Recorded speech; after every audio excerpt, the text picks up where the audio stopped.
Assalamualaikum warahmatullahi wabarakatuh. Waalaikumsalam warahmatullahi wabarakatuh. Sahabat-sahabat ekspedisi iman dimanapun berada, alhamdulillah wa syukurillah kita ketemu lagi dalam serial misteri ekspedisi iman kali ini.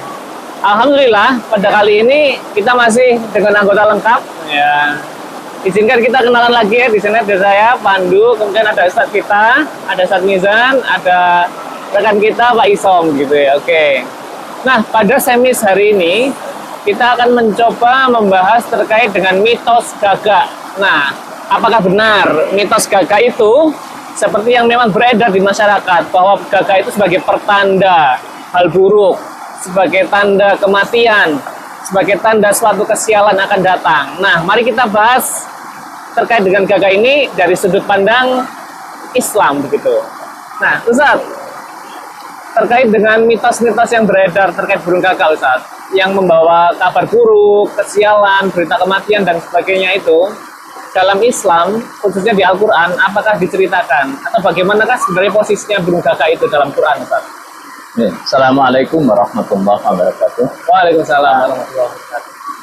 Sahabat ekspedisi iman, bahwa sesungguhnya burung gagak memang di tengah-tengah masyarakat kita, tidak hanya di Indonesia, bahkan di luar negeri, itu dimitoskan yang pertama membawa berita kesialan, membawa tanda kematian, dan akan adanya musibah. Bahkan di beberapa negara Eropa sama Amerika itu dijadikan sebagai ritual, bagian ritual voodoo ya, atau dianggap sebagai jelmaan penyihir. Makanya banyak digambarkan penyihir-penyihir itu.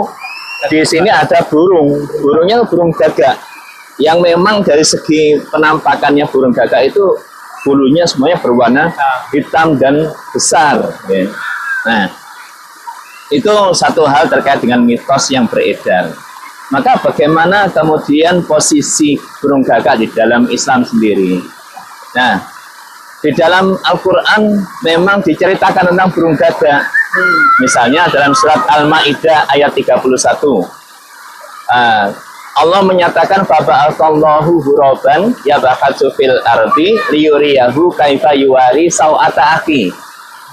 Jadi Allah mengutus burung gagak untuk menemui Qabil dalam rangka guna mengajari Qabil cara menguburkan adiknya, yaitu Habil. Ya, waktu itu Habil kan dibunuh sama kakaknya. Itu bingung bagaimana cara mengubur adiknya ini. Lantas Allah mengutus dua pasang burung gagak yang bertarung, satunya mati, lantas dikuburkan oleh yang hidup.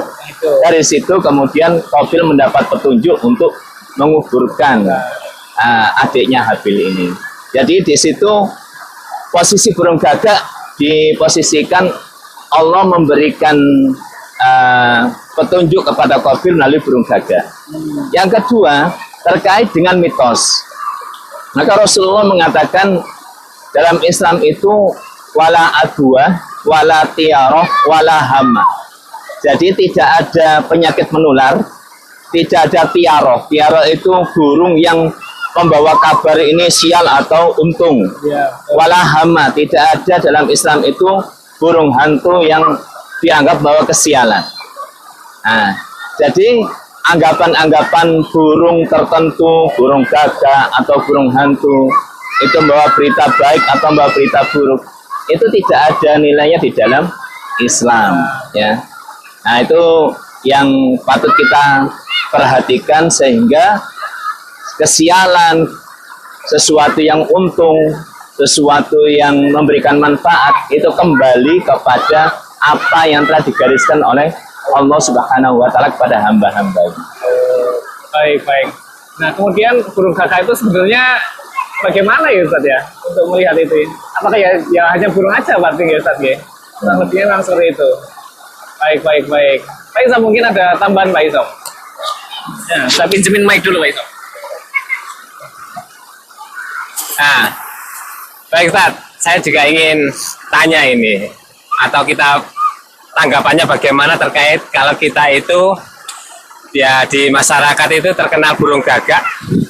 Kalau ada burung gagak bunyi di sore hari. Tahu-taunya itu malamnya itu ada kabar buruk lah ya. Ada musibah atau bahkan ada orang meninggal gitu ya. Nah itu bagaimana kita menyikapinya? Ya, ini termasuk ada beberapa keunikan burung gagak. Oke. Jadi burung gagak itu kalau kita perhatikan secara biologis itu punya solidaritas yang tinggi. Oh iya. Nah, jadi kalau ada temannya terluka, maka kawanan burung gagak yang lain akan menolong, menunggui. Ya. Mencari makanan pun bersama-sama. Itu solidaritasnya kuat. Terus burung gagak itu punya kesetiaan yang tinggi. Kesetiaan yang tinggi pada pasangannya. Jadi dia hanya kawin dengan satu betina. Sampai betina itu meninggal, nanti kawin lagi. Oh. Ini luar biasa ya. Ya, Nah, yang berikutnya, burung gagak itu akan bersuara memang di sore sama malam hari. Iya. Jadi bersuaranya sore sama malam hari itu untuk mencari makanan, mengambil kawanan-kawanannya, itu mencari makanan di malam hari atau sore hari. Yang itu dimitoskan kalau burung gagak bersuara di sore hari, itu ada yang meninggal remaja atau pemuda. Kalau bersuara di tengah malam, maka yang meninggal itu adalah orang yang sudah dewasa atau orang yang sudah tua. Itu dimitoskan begitu. Padahal itu memang kebiasaannya mencari makanannya di malam hari. Dan memang sih kalau kemudian di luar jin dan manusia, itu semua hewan, semua makhluk itu bisa mendengar azab kubur. Jadi ketika Mungkar dan Nakir menanyai mayat, lantas tidak bisa menjawab, maka dipukul oleh Mungkar dan Nakir itu baina udunai, di antara dua matanya. Terus fayusihu sayhatan, maka si mayat itu akan berteriak dengan teriakan yang yasma'uha al-khalqu, akan didengar oleh semua makhluk kecuali manusia dan jin. Makanya burung-burung termasuk ayam itu bisa melihat makhluk-makhluk lain, termasuk mendengar suara-suara di alam kubur.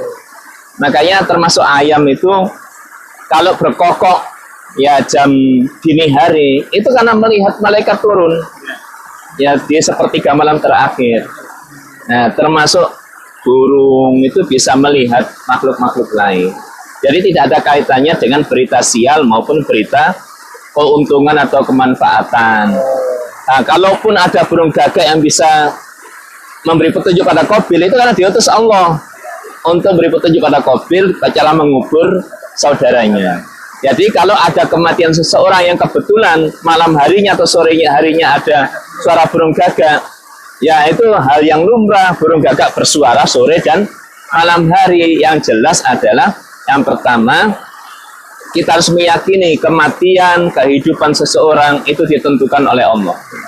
Kematian berarti usianya, kontraknya di dunia sudah habis, nggak bisa diperpanjang kontraknya. Fa'idza jaa ajaluhum, apabila datang ajal mereka, maka tidak bisa diundurkan, tidak bisa dimajukan sedikit pun. Yang kedua, kita kalaupun kemudian ada berita-berita yang tidak enak, musibah, kalaupun tidak kematian, musibah, maka kita berdoa kepada Allah minta perlindungan. Bukan terus dikaitkan dengan tahayul tadi itu. Nah, yang ketiga adalah senantiasa mendekatkan diri kepada Allah, memperkuat keimanan dan ketakwaan sehingga akidah selamat tidak dibelokkan dengan berbagai macam tahayul, khurafat, dan hal-hal yang mitos-mitos di tengah-tengah masyarakat. Ya, demikian. Wah, terima kasih Ustaz atas penjelasannya. Ya. Nah, itu tadi sahabat-sahabat ekspedisi iman, penjelasan dan pemaparan terkait dengan mitos dan tahayul terkait dengan burung gagak yang dikaitkan dengan kesialan atau berita buruk. Nah, sebenarnya memang tidak ada ya, tidak ada kaitannya bahwa burung gagak itu dengan hal-hal yang buruk, sial, untung atau rugi pun tidak ada hubungannya. Namun memang dijelaskan dalam Al-Quran bahwa burung gagak pernah diutus oleh Allah untuk memberikan contoh gitu pada Qabil Ustaz ya, itu untuk menguburkan, cara menguburkan mayat yang sudah meninggal gitu. Nah sahabat ekspedisi iman dimanapun Anda berada, Itu tadi sekilas terkait dengan penjelasan mitos. Jangan lupa jika penjelasan atau diskusi kita tadi memberikan manfaat gitu ya. Jangan lupa untuk di-subscribe, diberikan komen. Kalau ada pertanyaan apapun silakan komen di bawah, dan tunggu konten-konten kita berikutnya terkait dengan mitos-mitos atau tahayul-tahayul yang lain. Kita akan bongkar secara Islam di segmen Misteri Ekspedisi Iman. Sampai jumpa di Ekspedisi Iman yang lain. Terima kasih. Wassalamualaikum warahmatullahi wabarakatuh. Waalaikumsalam warahmatullahi wabarakatuh.